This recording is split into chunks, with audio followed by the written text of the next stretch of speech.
યદક્ષરં વેદવિદો વદન્તિ વિશન્તિ યત્તદ્વીતરાગાઃ યદિચ્છન્તો બ્રહ્મચર્યં ચરન્તિ તત્તે પદં સંગ્रहेण પ્રવક્ષ્યે.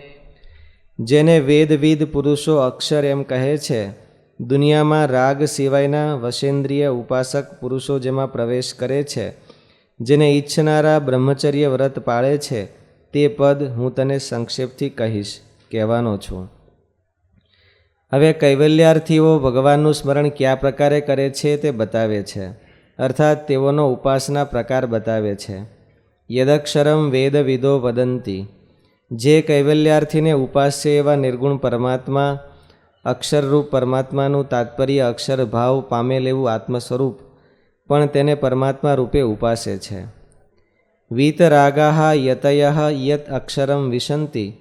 જેઓના અંતરથી રાગ સારી પેઠે દૂર થયો છે એવા વિતરાગી યતિઓ જે અક્ષર પદમાં પ્રવેશ કરે છે. યત અક્ષરમ ઇચ્છંતઃ બ્રહ્મચર્યમ ચરંતિ. જે અક્ષર તત્વને પામવા યતિઓ બ્રહ્મચર્યને આચરે છે, તે તત્વને પરમાત્માને હવે હું અર્જુન તને કહીશ. પહેલા શરૂઆતમાં ભગવાને પ્રશ્ન અર્જુનનો હતો ને, અધ્યાત્મ કોને કહેવાય, અધિભૂત કોને કહેવાય, એવા 5-6 પ્રશ્નો પૂછ્યા ને. એક 7મો પ્રશ્ન પૂછ્યો એવો કે અંતકાળે કેવી રીતે એ ભગવાનને તમને કેવી રીતે પામે છે. એટલે પહેલા તો જાણે ભગવાને આ કહી દીધું, ઓલા 3 શ્લોકો કીધા એ ઉપાસકના છે, સિદ્ધુ પરમાત્માની ઉપાસના. આ પછી ઐશ્વર્યની ઉપાસના કરનારા હોય, કૈવલ્યાર્થી હોય.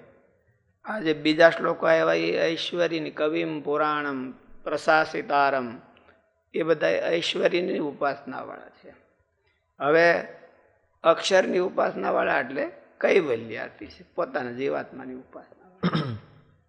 અંતકાળે બધાએ મરતા મરતા કેવા ભગવાનને યાદ કરે છે એની ઉપર હોતે આધાર રહે છે. ભગવાનને કેવા યાદ કરે છે, ભગવાન કેવા છે એ હોતે. બહુ સરસ એક અમે કટક ગયા હતા ને, કૃષ્ણપુરી સ્વામીની બધા સંતો કટક ગયા હતા, ત્યાંથી આમ જાત્રા ગયા હતા. ત્યાં તો એક ત્યાંના આપણે ભાઈ કોલિયારી વાળા હતા ને, એની વાત કરી હતી કે કૃષ્ણપુરી સ્વામી પૂછ્યું એને કે તમારો સત્સંગ ક્યાંથી થયો, ક્યારથી? એટલે કે અમારા મા સત્સંગી હતા, એને 35 વર્ષે કેન્સર થયેલું, અને બહુ એમ કે ભગવાનમાં બહુ ભાવના હતી એને. એટલે એ અમે ત્યારે નાના હતા, અમને સત્સંગ એનાથી માથી સત્સંગ થયો હતો. અને મહારાજ એને તેડવા આવ્યા અને શ્રી કૃષ્ણ રૂપે દર્શન દીધા. એટલે એણે કીધું કે મને તો, હું તો તમારી ભગત નથી, મને તો 3 છોગા વાળી મૂર્તિ બહુ ગમે છે, તમે એ રૂપે આવો તો હું આવું. અને મહારાજ પછી એ રૂપે દર્શન દીધા. એટલે કહેવાનું તો એમ છે કે અંતકાળે તમે કેવું સ્વરૂપ તમારા મગજમાં ઈષ્ટ છે તો એવી રીતે પામે હોત. આમ અક્ષર રૂપ પોતાને માનીને ચિંતન કરતા કરતા જાય છે. બધા 3 સિદ્ધ તો છે જ, 3 સમર્થ તો છે જ. આ ભગવાનને ઐશ્વર્યયુક્ત જાણી અને એ ભગવાનને ચિંતન કરતા કરતા છેલ્લો શ્વાસ છોડે છે. અને કેવળ ભગવાનની મૂર્તિને સંભાળતા સંભાળતા, એમાં તો 2 વાના કીધા ને, યમ યમ ભાવમ સ્મરણ વાપી ત્યજંત્યંતે કલે તમ તમ એ વે સદા તદ ભાવ ભાવિત. એટલે એમાં કોઈ ભગવાનની મૂર્તિનો ઉપાસના કરે કે પછી કોઈ પદાર્થનો હોતે કરે, તે ભાવને પામે, ભગવાનને સંભાળતા. ભગવાનના ઐશ્વર્યને સંભાળે તો ઐશ્વર્યાર્થી થઈને ઐશ્વર્યને પામે. કૈવલ્યાર્થી થઈને કૈવલ્ય સંભાળે તો એ કૈવલ્યાર્થી થાય છે. અંતકાળે જેવો યાદ કરે એવો થાય છે. એટલે વ્યક્તિ તંત્રમ ઉપાસના એવું કીધું છે. આપણે નક્કી કરવું પડે કે સ્વામિનારાયણ ભગવાન કેવા છે, અને એને સંભાળવા પ્રાઇવેટ એજન્ડા જોઈએ. પ્રાઇવેટ એજન્ડાથી આપણે એને સંભાળે કે આ આવા છે મહારાજ, પણ આખી જિંદગી એને પ્રયાસ કરવો પડે ને કે મહારાજ કેવા છે, મહારાજ કેવા છે, મહારાજ કેવા છે. શાસ્ત્રીજી મહારાજ કહેતા ને કે હું નાનો હતો ત્યારથી મને એવું હતું કે મારે મૂળ પુરુષના સિદ્ધાંતો જાણવા છે, મૂળ પુરુષના સિદ્ધાંતો જાણવા છે, એટલે એનું સ્વરૂપ જાણવું છે. એવી મારી પાસે જિજ્ઞાસા થાય તોય થાય. તો ડેંડાની ઘોડે કાં જગતમાં ચોંટ્યા હોય તો એને કઈ ભગવાનની પાસે પડ્યા હોય તો એને નથી થતું, ઓળખાણ નથી થતી.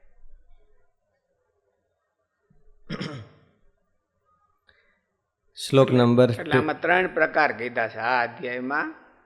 અક્ષર બ્રહ્મ યોગ કીધો છે ને, અક્ષર બ્રહ્મ યોગ આ અધ્યાયનું નામ.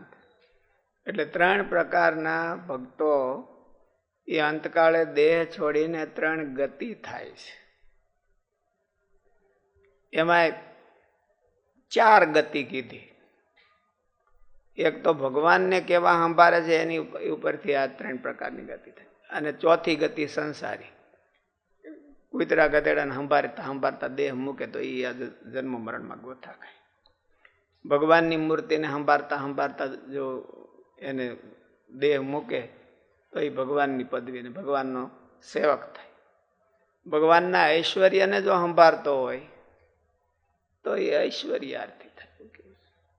એને ઐશ્વર્યમાં રસ હોય તો પછી ભગવાન એને ક્યાંક એવું બતાવે, એવું ઠેકાણ મૂકી દે. કૈવલ્યાર્થી એટલે કૈવલ્યાર્થી એટલે પોતાના આત્મા, એ ભગવાનને ઐશ્વર્ય સ્વરૂપ પણ એને બહુ એમાં રહ નથી.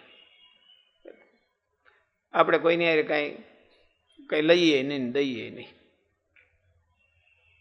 ટીમ વર્કમાં કીધું છે ને, ટીમ વર્ક શું થાય, કોને ક્યારે ન થાય, કોઈની મદદ લે નહીં, આપણે કોઈની મદદ લેવીએ નહીં, આપણે કોઈને દેવીએ નહીં. એટલે એ માણસો ટીમ વર્ક કરી શકતા કૈવલ્યાર્થી આવા. આપણે કોઈને મદદ કરવી નહીં, કોઈને લેવી નહીં.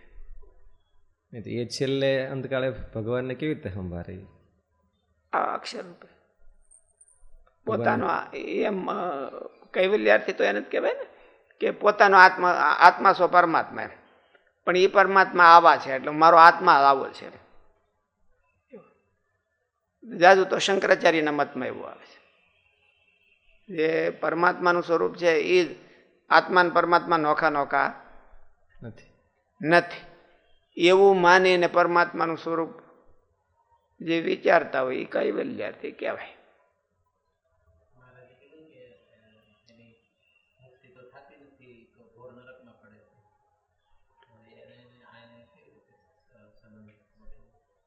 એ તો પરમાત્મા ઘોર નરકમાં પડે છે, એ પોતાને ભગવાન માને છે એનું ફળ છે.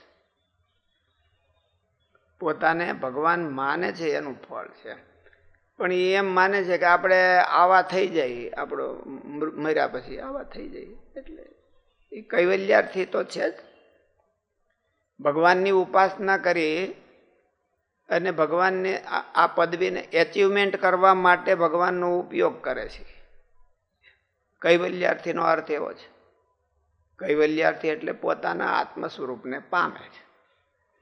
પણ એમાં એવું છે કે પોતાનો આત્મા છે એ ભગવાન છે એવું માને તો એની ભૂલ કહેવાય. એવી પોતાને ભગવાન માને છે પછી પોતાનું સ્વરૂપ ભૂલી જ જાય છે અને ભગવાન જ માને છે કે હું જ ભગવાન છું, એવું એ નરકમાં છે. અને આ જો એને કઈ બીજું કઈ દ્રોહ ન કરતો હોય તો કૈવલ્યાર્થી થાય, અને ઓલો ઐશ્વર્યાર્થી થાય, અને ઓલો સેવક થાય. ભગવાનને યથાર્થ ફોર્મમાં સંભાળે તો ભગવાનનો સેવક થાય. ઐશ્વર્ય કેટલું બધું ઝીણું કીધું છે મહારાજે, એ બહુ આમાં વિભાગ કરવો મુશ્કેલી છે કે ઐશ્વર્ય છે એ પરમાત્મા નથી એમ. એ પરમાત્માનું ઐશ્વર્ય છે, પરમાત્મા એ ઐશ્વર્ય નથી. તે જ એ ભગવાન નથી. મૂર્તિ દેખાય એટલા માટે મહારાજે જેઓને કીધું કે જ્યાં સુધી એવું મનાય ને કે મને તે જ દેખાણું નથી, ત્યાં સુધી મારું પરિપૂર્ણ કલ્યાણ નથી થયું, તો એ મોટું અજ્ઞાન છે. એટલે ભગવાનમાં આનું મન ઠરવું એ બહુ ટફ છે. એટલા માટે મહારાજ ગુણાતીતાનંદ સ્વામીની વાતોમાં લખ્યું ને કે આપણે તે જે ભગવાન દેખાતા હોય તો આપણને ભગવાનમાં રસ પડે. પછી આપણું તેજ એવું બધું આમ બહુ જગામગા હોય અને ભગવાનમાં તેજ ન હોય, કાંઈ પૃથ્વી ઉપર આવ્યા હોય તો ભગવાનમાં તેજ ન હોય, અને એવું થાય તો ભગવાન એવું કરી શકે? ભગવાન એવું કરી શકે? ભગવાન કાળ યવનની હારે ભાગ્યા, જરાસંધની હારે હાર્યા, તેવું મનુષ્ય નાટક કરી શકે?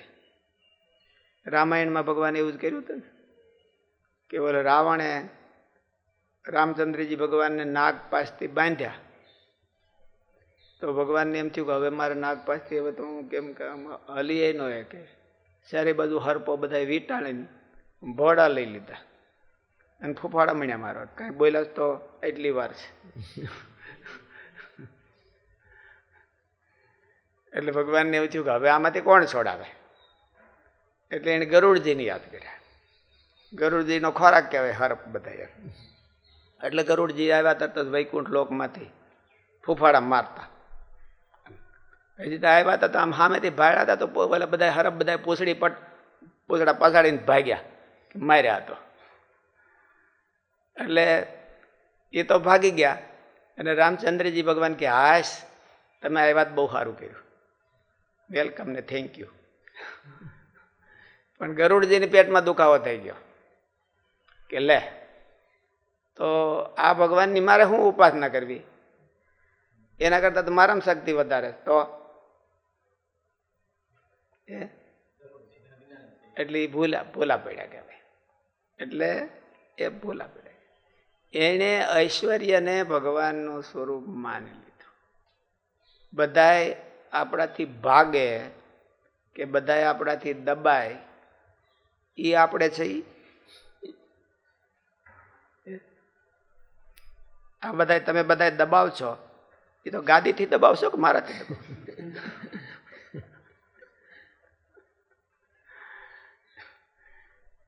એના હાથમાં ગાદી આવી ગઈ છે ને આપણા હાથમાં નથી આવી, એટલે આપણે એને દબાવજો. આપણા હાથમાં આવે તો એ આપણે જ દબાય.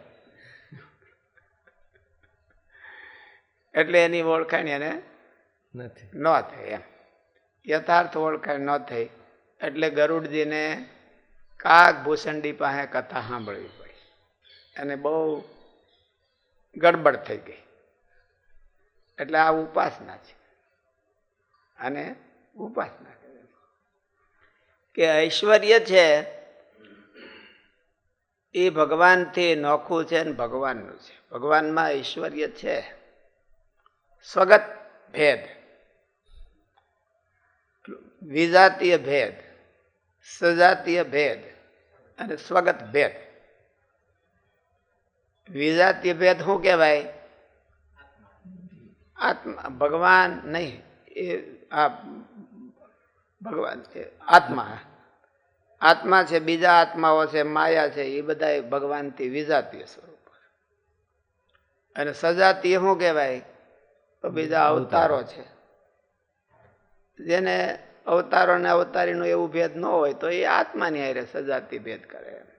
આત્મા એ ચેતન છે ને, પણ નકર સજાતીય ભેદ એમ હતી ગણાય કે અવતારો બીજા અવતારો કરતા પણ મહારાજ છે એ વિશેષ છે. અને સ્વગત ભેદ એટલે આ તેજ અને સ્વરૂપ, ઐશ્વર્ય અને સ્વરૂપ, શક્તિ અને રૂપ અને સ્વરૂપ. રૂપ અને સ્વરૂપ નહીં, મહારાજને મતે.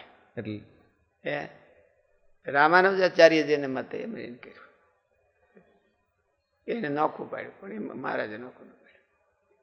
તેજ અને સ્વરૂપ એ નોખા હોતે છે, મહારાજ માન્યા. એટલે એને સ્વગત ભેદ કહેવાય. એ અવિના ભાવવાળા છે, તોય પણ ઈ નથી. એને કહેવાય અવિના ભાવ સ્વરૂપ. માણસની આંખ અને માણસ એ નોખા છે કે નહીં? ભેળા છે? ભેળા છે કે નોખા? કા આંખ કેદી નોખી પડે? અવિના ભાવથી એક છે ને એક છે, પણ તોય એક કહેવાય. નોખા નથી. બોલો, એક નથી. નોખા છે પણ તો એક નથી. શા માટે? કે આંખ ફૂટી જાય એટલે મરી ગયો નથી કહેવાતું. કોકની આંખ ફૂટી ગઈ હોય તો એમ આપણે એમ કહીએ કે મરી ગયો, હવે બાળી આવો. એક આંખ હોય તોય એક આંખ હોય તો બાળી આવો. એવી એક એ તો મરી જ ગયો છે તો શું છે? એમ મરી ગયો નથી કહેવાતો. એટલે એનો અર્થ એવો છે કે આંખ ફૂટી ગઈ એટલે આંખ વહી ગઈ તો ઈ જીવે છે. કદાચ બે ફૂટી ગઈ હોય તોય બાળી આવી? તોય ન કોઈ બાળી. એટલે આંખથી માણસ નોખો છે. માણસનું સ્વરૂપ તો આખું દેખાય છે, આંખે બધું. તો એ અવિના ભાવ છે. એ આ શરીર હોય ત્યાં સુધી કોઈ દી આંખ નોખી પડતી નથી. એમ તેજ, ઐશ્વર્ય, ખાસ કરીને ઐશ્વર્ય ને તેજને ઐશ્વર્ય તરીકે જ ગણ્યું છે. એ ક્યારેક ભગવાન બતાવે ને ક્યારેક ન બતાવે, ક્યારેક હંતાડીને ભાગે. અનૈશ્વર્ય બતાવે. ઐશ્વર્ય તો ઠીક, પણ અનૈશ્વર્ય બતાવે, માઇનસ બતાવે. મારામાં કઈ છે જ નહીં. મહારાજ એવું ઘણી વખત કરતા. મહારાજ વાળા મીણબાઈ ને ગયા તો કે બાબો દીવાન અમને પકડી જાય, અમને હંતાડી દો, અમને હંતાડી દો. એટલે ડામચિયામાં હંતાડ્યા.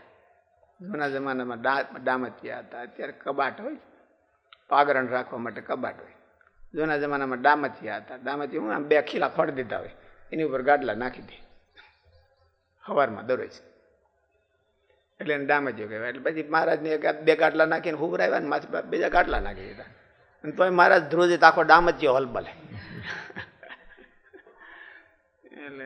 એટલે મહારાજ કે મીણભાઈ અમને અહીંથી તો આ બાબો દેવાને બાળી જાય, અમને બીજે ક્યાંક નાખો, બીજે હાંકરો એમ હાંતાડો. તો કોઠીમાં ઉતાર્યા. તો મહારાજ એટલા ધ્રુજે આખી કોઠી ધ્રુજે એમ. આવું અનૈશ્વર્ય બતાવે ભગવાન. શ્રી કૃષ્ણ ભગવાને કાળયવનની અરે ભાગ્યા હતા. કાળયવન વાહે દોડ્યો ભગવાન. પહેલા ઉભા રહે કે બી ગયો કે ભગવાન કે બી તો નથી હું તો, પણ કે આ તો ઘડીક દોડીએ તો ગરમી આવે, પછી ઝઘડવાની મજા આવે. તો કે હજી ક્યાં તર જવું છે એમ, થોડુંક આવે કે દોડીએ તો ગરમી આવી જાય, પછી આપણે બે યુદ્ધ કરીએ, ગરમાટો આવી જાય. કેમ કે બીન ભાગતો નથી કે ભગવાન. એટલે એવું ભગવાન એવું કરે એમ. એ અનૈશ્વર્ય બતાવે. તો અનૈશ્વર્ય બતાવે તો ભગવાન મટી જાય, અને પ્લસ બતાવે, માઇનસ બતાવે તો મટી જાય, અને પ્લસ બતાવે તો વધી જાય. તો એને ભગવાનની સાચી ઓળખાણ નથી.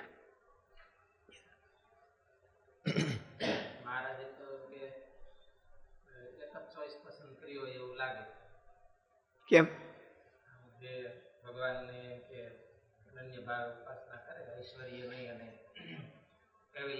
એટલે ઐશ્વર્ય વાળા ભગવાનની જ ઉપાસના કરતા હોય. આ કવિમ પુરાણમ ધાતારમ અનુશાસિતારમ એ બધા ભગવાનના જ વિશેષણો છે. કેવળ ઈ નહીં, એને આધારે ભગવાન હોય તો એમ નહીં. એવું મારે શું કીધું કે અરુચિ તો થોડી રાખે ભગવાનને જોવાની, પણ એનેથી પોતાનું પરિપૂર્ણ કલ્યાણ. મને આજે સ્વરૂપ મહારાજે કાર્યાણીના 8મા વચન બધું કીધું તો બેને ધરતલ કયું સ્વરૂપ? તો જે તમારી આગળ મનુષ્યાકૃતિ, એમ મહારાજ એવું કીધું. ભગવાનના દિવ્ય ધામમાં મનુષ્યાકૃતિ ભગવાનનું સ્વરૂપ છે. આમાં ઓલામાં આવ્યું છે ને કે આમાં જ ઓલું આદિત્ય વર્ણા તમસા પરસ્તાત, એમાં એ તો આ શ્લોકમાં છે, પણ એમાં પુરુષાકૃતિ એવું લખ્યું છે. મૂળ શ્રુતિમાં પુરુષાકૃતિ છે ભગવાન. એટલે ભગવાનનું પુરુષાકૃતિ અનાદિ સ્વરૂપ છે. ઐશ્વર્ય અને તેજ એ બધા એના ગુણો છે, અવિના ભાવવાળા છે, ક્યારેય ભગવાનથી નોખા પડતા નથી. પણ એનો અર્થ એવો નથી કે એ ભગવાન છે. ભગવાન છે એને ભગવાન માની લેવા, કેવળ એને ભગવાન માની લેવા, અથવા તો એને આધારે ભગવાન માની લેવા. ચશ્મા આંખ જ કહેવાય ને. ચશ્મા છે, આંખ છે અને માણસ છે. તો ચશ્મા એવું વિશેષણ છે કે એને લઈને બહાર મૂકી શકાય. આંખ એવું વિશેષણ નથી કે એને કાઢીને બહાર મૂકી શકાય. આંખ તો અવિના ભાવવાળું છે. પણ તોય આંખ એ એનું માણસનું સ્વરૂપ નથી. આંખ છે એ માણસનું સ્વરૂપ કહેવાય નહીં. આંખ ફૂટી જાય તો માણસ મરી ગયો કહેવાય, એવું ન કહેવાય, જીવે છે. એવું ભગવાનનું ઐશ્વર્ય છે, એને આધારે ભગવાન એવું નથી. ભગવાનને તો કોઈ સ્વે મહિમની પ્રતિષ્ઠિતા, એને કોઈનો આધારની જરૂર નથી. આ બધા એને આધારે રહ્યા છે. ઐશ્વર્ય છે એ એને આધારે રહ્યું છે, તેજ છે એ એને આધારે રહ્યું છે. એને કોઈના આધારની જરૂર નથી. સ્વે મહિમની પ્રતિષ્ઠિતા, એ પોતે પોતાના આધારે જીવે છે, એમ પોતે સ્વરાટ છે એવું જાણી અને એની ઉપાસના કરે તો એનો પાર્ષદ થાય. આ ઐશ્વર્યને આધારે જો એની ઉપાસના કરે તો એ ઐશ્વર્યાર્થી થાય, અને કૈવલ્યાર્થી નહીં તો પછી કૈવલ્યાર્થી થાય. પોતાને